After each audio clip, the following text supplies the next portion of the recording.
Hey guys, so sorry that yesterday's meeting did not seem to record for some crazy reason. It only recorded 3 seconds, so I wanted to redo a video for you guys so that you would have a playback, something to go back to, and discuss exactly what we went over yesterday.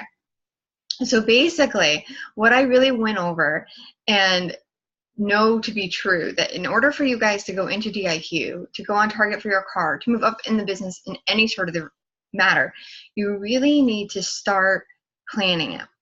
So we've talked about it so many times, all of us, and it is so critical that you start now, that you start to begin to make that plan now if you haven't already.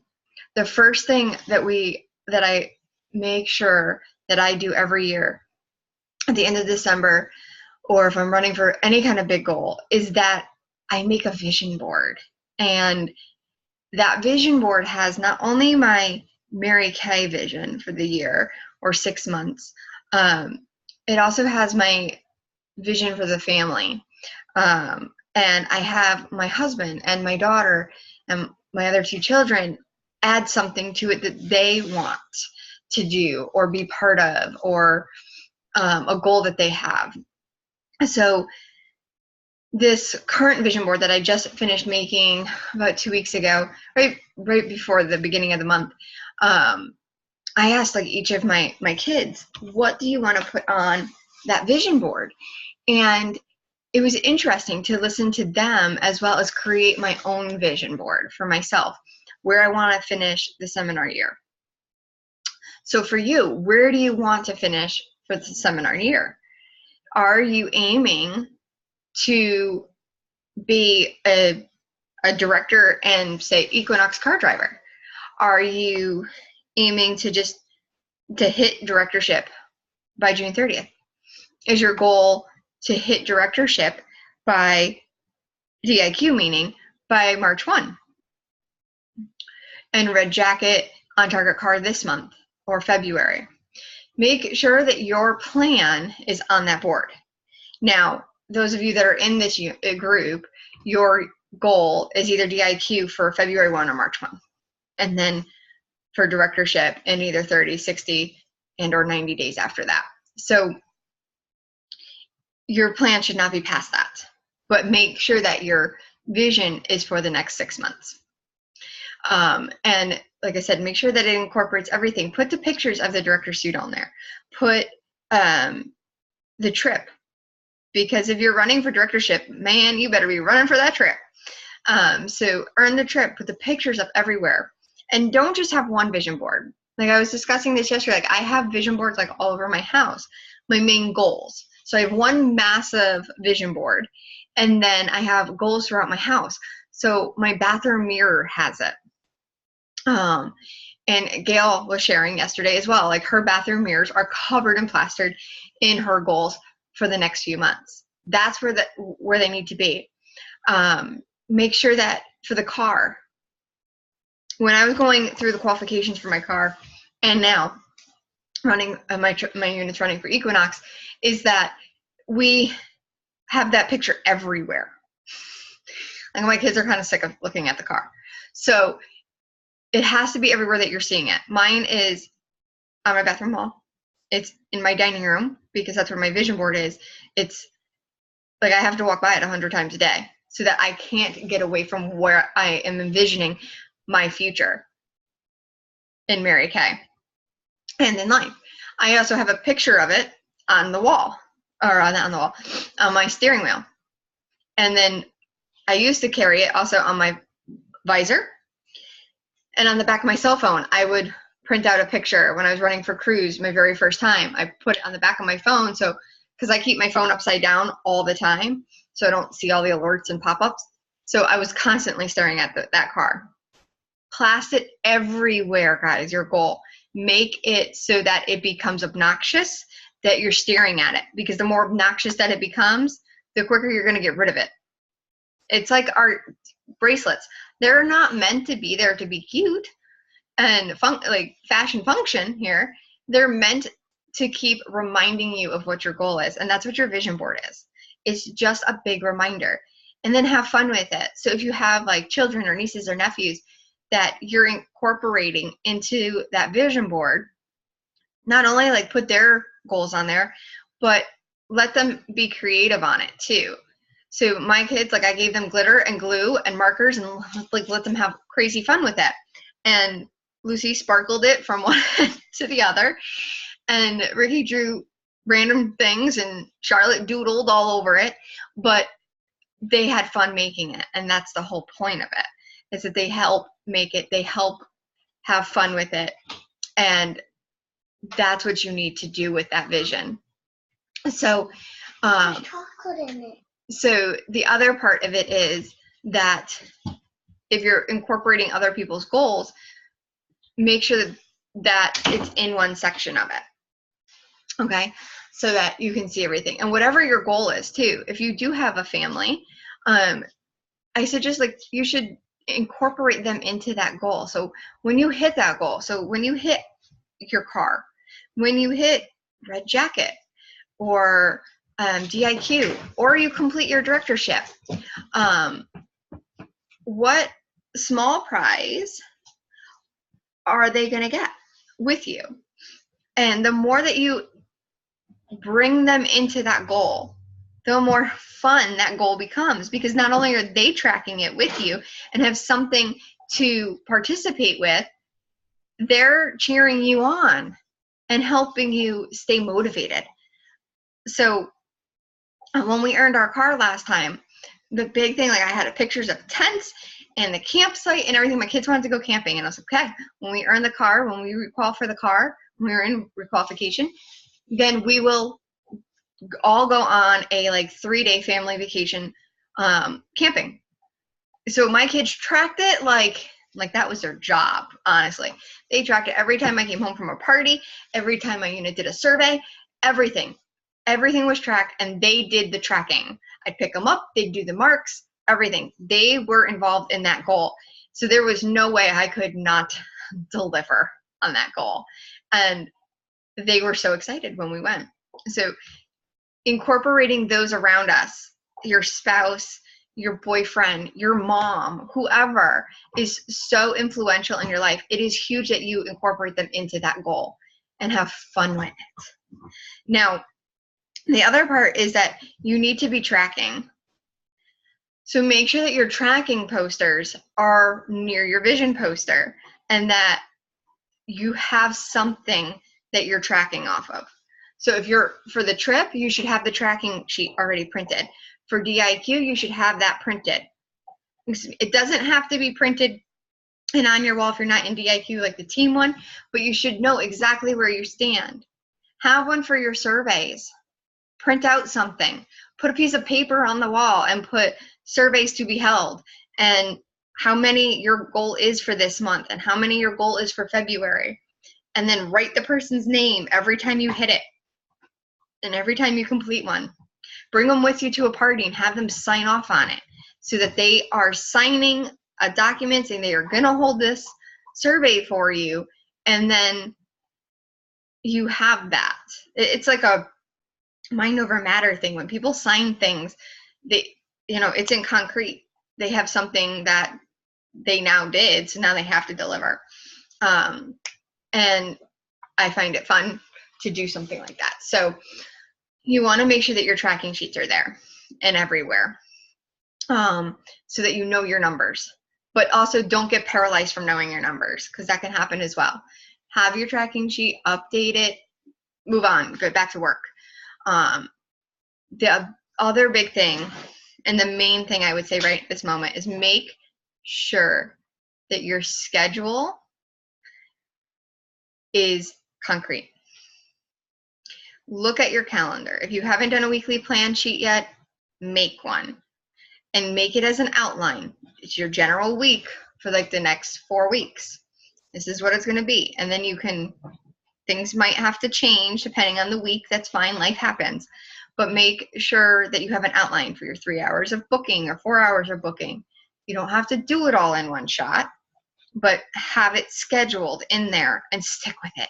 Put the reminders in your phone and set timers in your house. I used to, like, my husband knew when I would be booking, and still he knows when I go to book. And if I'm not booking, he yells at me. It's a nice kind of yell, but he's holding me accountable for the time that I told him that, you know, you're on duty with the kids. I don't want to see them, kind of thing. So getting them involved. But your schedule has to be there, because you might want to hold 5 parties a week, 3 parties a week, but your schedule doesn't allow it.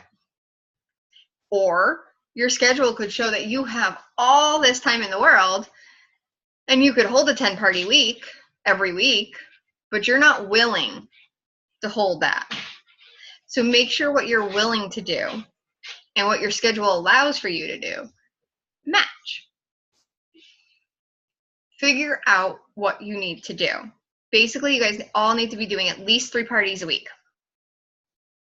Scheduling them, having them, and holding them. 3 parties a week. That's going to get you into DIQ and through DIQ with ease, because you're going to be seeing the amount of faces.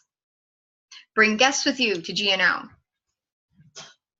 And it doesn't have to be your GNO. Bring guests on Monday and Tuesday and Thursday and Saturday, and hold 3 parties a week. Like, pack your week, but work smart so that it's easy. You know, you can be booking while at GNO if it's not your typical GNO. So work a little smarter. But make sure that schedule is allowing you to hold what you want to do. And then you're willing to do the work, guys. You have to be willing to. Our schedules, I could look at my schedule. I can make my schedule say anything I want to. I'm very fortunate on that aspect because Mary Kay is my full-time job. So I can make my schedule pretty much do whatever I need to do. But am I willing to do 15 parties this week? No, I'm not willing to do 15 parties this week, but I'm willing to do 3 parties this week consistently. So that's what my schedule depicts, 3 to 5 parties a week, because that's what makes sense for me, and that's what I'm willing to do. So make sure that they coincide. And really, like, inspect it. Look at it and inspect it. With your schedule, make sure that you have your booking in there, you have your coaching of your parties in there, because both of those are concrete and solid. Like, you need those. You need to be doing them week in, week out, week in, week out, so that it's easy. And it just becomes a habit. That's all this is creating the habit. And if you create it this month and you create it now, the next 5 months preceding January are going to fall into place, and it's going to be easy for you. Your lead generating needs to be in there, guys. 100 leads functioning at all times. If you don't have 100 leads, go get 100 leads. So this next week, if you don't have 100 active new leads, that's where your focus should be this coming week, is your vision board and 100 leads, so that you have something to work off of, so that you can book the end of this month and get your book 8 done for February. Simple. And by doing your 100 leads, you're going to have your booking time in there too. So just think about what it is at this exact moment that you need to do to set yourself up to hit your goals. Now, Flash gave us these amazing scripts at the Red Jacket movement breakfast. She made the amazing video for us and gave us the scripts. That is something you should totally be utilizing right now in the off hours, early morning, when somebody doesn't want you to call them at 7 a.m. and in the evening when you're not going to be making calls past 9 o'clock. Utilize them. You can send Facebook messages. I did a unit challenge. I sent out 111 Facebook messages. I've had 24 responses and 10 surveys already in. Her scripts work, guys. It's play the numbers. Play the numbers, because then you're just following up. Either you're following up, or if you're newer, then it's you and your director are following up. But you can totally use those, and you can make anything happen in the next few days, excuse me. There's over a week left in the month, well over, almost 2 weeks left. You can have anything happen. You can have no business partners right now, and you can finish on target DIQ this month. So set yourself up for it. Utilize the scripts. And then my last bit of advice for you guys, for one, is to make sure you believe in yourself, guys, no matter where you are. Give yourself the wins along the way and have fun with it. Motivate yourself along the way. Small wins. I am so motivated by ice cream. That is how I got myself into DIQ and how I got myself through DIQ. I seriously had my plan set out, and when I hit that plan every day, then I got my ice cream cone or piece of candy or coffee or whatever it was for that day. But I'm so motivated by ice cream and small wins. Don't just look at the big picture. Think about what it takes to get to that big picture and how you can reward yourself along the way so that you're excited and you keep that momentum up, because that's what makes sense and that's what you need to do. Okay? So if you guys have any questions, because I went through this and I don't get to talk to you guys through this recording, but if you guys have any questions, please don't hesitate to put it in the comments. I'm glad to help you guys. I'm so cheering each of you on. I'm so cheering each of you on. And just create that vision now. It's the beginning of the year. Anything is possible. Anything. So get excited about it. Jump up and down. If you're doing booking calls, this is total side note because my brain just totally went there. But if you're doing booking calls for 3 hours right now in your schedule, it might not be working for you, and that's okay. You might do booking calls for an hour 3 times a week. And if you have somebody that's really crabby on the phone, because we get them, or they just seem to be mean for some apparent reason, they had a bad day and they're taking it out on you, when you get off the phone, hang up the phone and go run around the dining room table or do some jumping jacks or push-ups. You can ask anybody in my unit. I've made them do it multiple times because I do it.